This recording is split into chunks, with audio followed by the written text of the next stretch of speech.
Hello friends, welcome back to the many video guys and my YouTube channel guys. Today when we are going to talk about guys Infinix my phone languages setting guys, and today video title is guys Infinix phone guys phone Hindi language. How can we set and how can we use Hindi language in our Infinix phone device?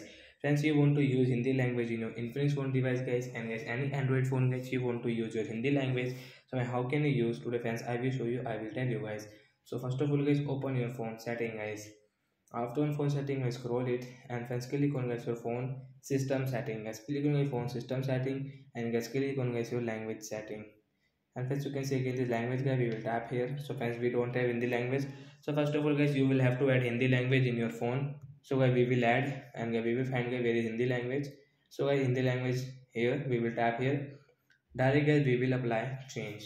So friends, our language will set into Hindi guys. You can use guys this Hindi language in your Infinix phone device like my phone, SIM card, Wi-Fi hotspot, connections, the new vibration guys. You can see display and brightness setting guys.